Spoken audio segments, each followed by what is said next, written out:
ഇപ്പോൾ നമ്മൾ അമ്മ തെരഞ്ഞെടുപ്പുമായി ബന്ധപ്പെട്ട താരസംഘടനയുടെ അമ്മയുടെ തെരഞ്ഞെടുപ്പിൽ ഇന്ന് നിർണായക ദിവസമാണ്. ഇന്ന് നോമിനേഷൻ പിൻവലിക്കേണ്ട അവസാന തീയതിയാണ്. 3 മണി വരെ സമയമുണ്ട്. ഇന്നത്തെ ദിവസം തെരഞ്ഞെടുപ്പ് ചിത്രം വ്യക്തമാവും. തെരഞ്ഞെടുപ്പിന് മുമ്പ് അഭിനേതാക്കളുടെ സംഘടനയായ അമ്മയിലെ അനധികൃത അംഗത്വം ഉണ്ടായി എന്നതാണ് പുതിയ സാഹചര്യം. അൽത്താഫ് മനാഫ്, അമിത് ചക്കാലക്കൽ, ബിവിയ ശാന്ത്, നീത പിള്ള എന്നിവർക്കാണ് അഡ്ഹോക് കമ്മിറ്റി അനധികൃതമായി അംഗത്വം നൽകിയത്. അംഗത്വം നൽകാൻ അഡ്ഹോക് സമിതിക്ക് അധികാരമില്ലെന്നിരിക്കെയാണ് നടപടി. അതേസമയം തെരഞ്ഞെടുപ്പിൽ അന്തിമ ചിത്രം ഇന്നറിയാം. പത്രിക പിൻവലിക്കാനുള്ള സമയപരിധി ഉച്ചയ്ക്ക് 3 മണിക്ക് അവസാനിക്കും. നവമി ദിനേശ് ചേരുന്നു. നവമി, ഇന്ന് വളരെ പ്രധാനപ്പെട്ട ദിവസമാണ്. അമ്മ തെരഞ്ഞെടുപ്പുമായി ബന്ധപ്പെട്ട് മുൻകാലത്ത് 3 പതിറ്റാണ്ടിലേറെ പഴക്കമുള്ള ഈ താരസംഘടനയുടെ ചരിത്രത്തിൽ ആദ്യമായി തെരഞ്ഞെടുപ്പ് ഇത്രം സങ്കീർണമായ അല്ലെങ്കിൽ വലിയ വാർത്തയാവുന്ന സാഹചര്യമുണ്ടായി. അതിന് കാരണം ഇത്രയധികം വലിയ നോമിനേഷനുകൾ ഉണ്ടായി എന്നതുകൊണ്ട് തന്നെയാണ്. എന്തായാലും ഇന്ന് വൈകിട്ട് 3 മണി വരെ പത്രിക പിൻവലിക്കാൻ സമയമുണ്ട്. പ്രധാന സ്ഥാനത്തേക്ക് നൽകിയിരിക്കുന്ന നോമിനേഷനുകൾ ഏതെങ്കിലും പിൻവലിക്കപ്പെടുമോ? എന്താണ് ഇപ്പോഴത്തെ സാഹചര്യം? അപ്പോൾ പുതിയതായി ഉണ്ടായിരിക്കുന്ന ഈ അംഗത്വ വിവാദം അതെന്താണ്? പ്രസിഡന്റ് ശ്വേത മേനോനും ദേവനും തമ്മിലൊരു മത്സരം നടക്കുമെന്നാണ് ഏകദേശം ഒരു ധാരണയായിരിക്കുന്നത്. അനൂപ് ചന്ദ്രനും ഈ പത്രിക പിൻവലിക്കുന്ന ഒരു സാഹചര്യത്തിലേക്ക് എത്തിക്കഴിഞ്ഞു. ജഗദീഷും ജയൻ ചേർത്തലയും രവീന്ദ്രനും പിന്മാറി എന്ന് തന്നെയാണ് നമുക്ക് ലഭിക്കുന്ന വിവരം. അങ്ങനെയാണെങ്കിൽ ദേവൻ ഇന്നലെ കൊച്ചിയിൽ മാധ്യമങ്ങളെ കണ്ടപ്പോൾ വ്യക്തമാക്കിയത് താൻ എന്തായാലും ഈ പ്രസിഡന്റ് സ്ഥാനത്ത് മത്സരിക്കുന്നതിൽ നിന്നും പിന്മാറുന്നില്ല, താൻ മത്സരിക്കുക തന്നെ ചെയ്യും എന്ന കാര്യം കൂടി ദേവൻ ഇന്നലെ ഉറപ്പിച്ചു പറയുന്ന സാഹചര്യമുണ്ടായി. അങ്ങനെയാണെങ്കിൽ ശ്വേത മേനോനും ദേവനും തമ്മിലുള്ള ഒരു മത്സരമായിരിക്കും ഇത്തവണ ഉണ്ടാകുക. ഒപ്പം ഈ ശ്വേത മേനോന് കുറച്ച് മുൻതൂക്കം കൂടുതൽ, ആദ്യമായിട്ട് ഒരു വനിതാ പ്രസിഡന്റ് ഉണ്ടാകട്ടെ എന്നുള്ളൊരു നിലപാടിൽ തന്നെയാണ് ഭൂരിഭാഗം ആളുകളും എത്തി നിൽക്കുന്നത് എന്ന കാര്യം കൂടിയാണ് ഇപ്പോൾ നമുക്ക് ഏകദേശം വ്യക്തമാകുന്നത്. എന്തായാലും രവീന്ദ്രൻ പ്രസിഡന്റ് സ്ഥാനത്ത് നിന്ന് മാറിയ സാഹചര്യത്തിൽ ജനറൽ സെക്രട്ടറി സ്ഥാനത്തേക്ക് മത്സരിക്കും എന്ന് തന്നെയാണ് നമുക്ക് ലഭിക്കുന്ന വിവരവും. ബാബുരാജും ജനറൽ സെക്രട്ടറി സ്ഥാനത്തേക്ക് മത്സരിക്കുന്നുണ്ട്. ബാബുരാജിനെതിരെ ഒരു വിഭാഗം ആളുകൾ ഒരു പ്രതിഷേധമൊക്കെ നടത്തിയിരുന്നു. ഈ ലൈംഗിക ആരോപണ വിധേയരായിട്ടുള്ളവർക്ക് ഇതിൽ മത്സരിക്കാൻ പാടില്ല എന്നൊരു നിലപാടിലേക്ക് എത്തണമെന്ന തരത്തിലുള്ള പ്രതികരണമൊക്കെ വന്നുവെങ്കിൽ പോലും ബാബുരാജ് മത്സരത്തിൽ നിന്ന് പിന്മാറാൻ തയ്യാറായിട്ടില്ല. മത്സരിക്കുമെന്ന തീരുമാനത്തിൽ തന്നെയാണ് ഉറച്ചു നിൽക്കുന്നത്. എന്തായാലും 3 മണിവരെയാണ് ഈ പത്രിക പിൻവലിക്കാനുള്ള അവസാന സമയം. 3 മണിക്ക് ശേഷം ഏകദേശം 4 മണിയോടുകൂടി ആരൊക്കെയായിരിക്കും ഏതൊക്കെ സ്ഥാനങ്ങളിൽ മത്സരിക്കുക എന്നതിൽ കൃത്യമായിട്ടുള്ളൊരു ചിത്രം നമുക്ക് വ്യക്തമാകും. 31-ാം തീയതിയാണ് തിരഞ്ഞെടുപ്പ് നടക്കുക. അതിനിടയിൽ ഈ വോട്ടർ പട്ടികയിൽ വലിയ തട്ടിപ്പ് നടന്നു എന്ന ആരോപണം കൂടി ഉയരുന്നുണ്ട്. ഈ അഡ്ഹോക് കമ്മിറ്റി, അതായത് 2025-ൽ ഈ ഹേമ കമ്മിറ്റി റിപ്പോർട്ട് വന്നതിന് പിന്നാലെ ഒരുപാട് സിനിമ അമ്മയിലെ തന്നെ ഒരുപാട് അംഗങ്ങൾക്കെതിരെ ലൈംഗികാരോപണ പരാതികൾ ഉയരുന്നുണ്ട്. ഇതിനെ തുടർന്നാണ് അമ്മ പ്രസിഡന്റായ മോഹൻലാൽ രാജിവെക്കുകയും പിന്നീട് ഈ കമ്മിറ്റി ഒരു അഡ്ഹോക് കമ്മിറ്റിയായി തുടരും എന്നുള്ളൊരു തീരുമാനത്തിൽ എത്തുകയും ഒക്കെ ചെയ്തത്. ഈ അധികാരത്തിലേക്ക് 2 മാസം കൊണ്ട് തന്നെയായിരുന്നു ഈ കമ്മിറ്റി വിരിച്ചുവിടുകയും പിന്നീട് അഡ്ഹോക് കമ്മിറ്റിയായി പ്രവർത്തിക്കുകയും ചെയ്തത്. അതായത് അഡ്ഹോക് കമ്മിറ്റിക്ക് പ്രത്യേക പുതുതായി ഒരു അംഗങ്ങളെ ചേർക്കുവാനോ അല്ലെങ്കിൽ മറ്റ് അധികാരങ്ങളൊന്നും തന്നെ ഇല്ല എന്നിരിക്കെ ഇതിൽ ചില ആളുകളെ അംഗത്വം നൽകി സ്വീകരിച്ചു എന്നുള്ളതാണ് വലിയ ആരോപണവുമായി ഉയരുന്നത്. അൽത്താഫ് മനാഫ്, അമിത് ചക്കാലക്കൽ, വിവിയ ശാന്ത്, നീത പിള്ള എന്നിവർക്ക് അംഗത്വം നൽകി അഡ്ഹോക് കമ്മിറ്റി അംഗത്വം നൽകി എന്നാണ് പറയുന്നത്. ഇത് ചിലപ്പോൾ ഈ തിരഞ്ഞെടുപ്പ് കൂടി അടുത്തിരിക്കുന്ന സാഹചര്യത്തിൽ കൂടുതൽ ആളുകളെ ഇതിലേക്ക് വോട്ടെടുപ്പിലേക്കൊക്കെ എത്തിക്കുന്നതിന് വേണ്ടിയിട്ടാണോ ഇങ്ങനെ ഒരു നടപടികളിലേക്ക് കടന്നതെന്നാണ് ഇപ്പോൾ സംശയിക്കേണ്ടിയിരിക്കുന്നത്. പക്ഷേ അഡ്ഹോക് കമ്മിറ്റിക്ക് അങ്ങനെ ഒരു അധികാരമില്ല എന്നിരിക്കെ പിന്നെ എന്തിനാണ് ഇവർക്ക് അംഗത്വം നൽകിയത് എന്ന ചോദ്യം കൂടിയാണ് ഒരു വിഭാഗം ആളുകൾ ഉയർത്തുന്നത്.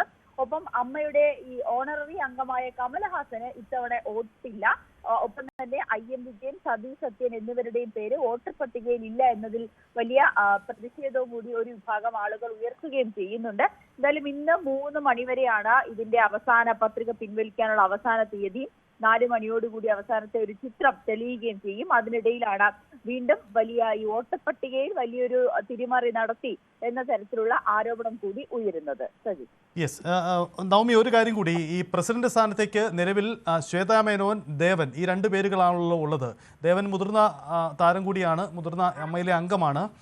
ദേവൻ പിൻവലിയാനുള്ള സാധ്യതയുണ്ടോ? ഇന്നലെ വൈകിട്ടും അറിയുന്നത് ദേവൻ പിൻവലിയില്ല എന്നതാണ്. അങ്ങനെയെങ്കിൽ ഒരു മത്സരം നടക്കും. പക്ഷേ അതിൽ ഒരു വനിത അല്ലെങ്കിൽ ശ്വേത മേനോൻ വരാനുള്ള സാധ്യത എത്രമാത്രമാണ്? ആ വോട്ടിംഗ് പാറ്റേൺ എങ്ങനെയായിരിക്കും സംഭവിക്കുക?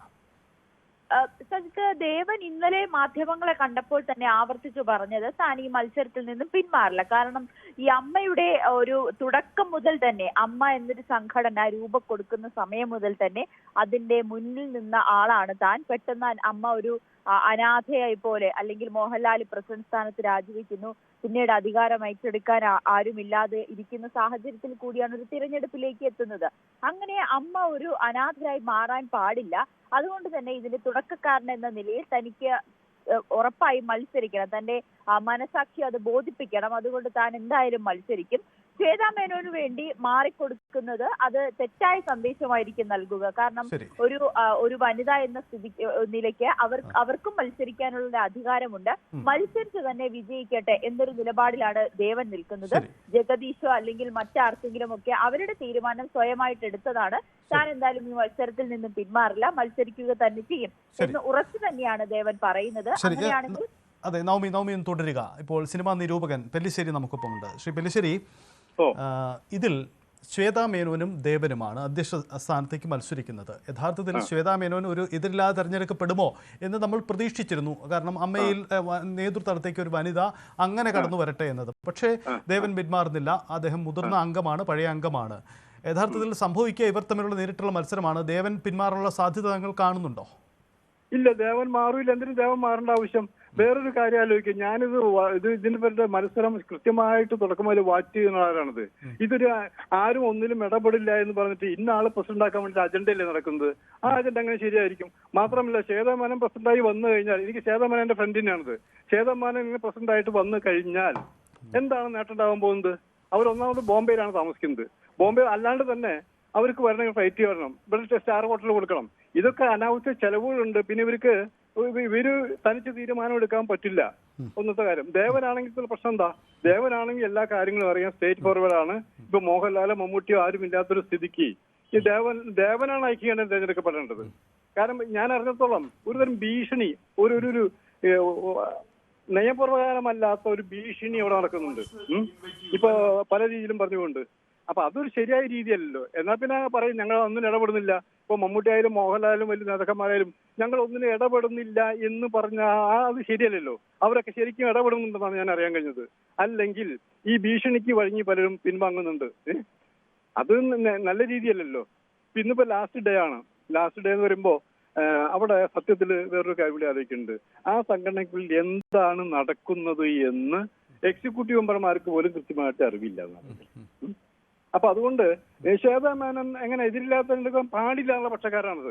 മത്സരിക്കട്ടെ. ദേവന് രണ്ടോട്ടെങ്കിൽ രണ്ടോട്ട് കിട്ടിയ ഒരു മത്സരം വേണ്ടേ? അവർ അന്തസ്സായിട്ട് മത്സരിക്കട്ടെ.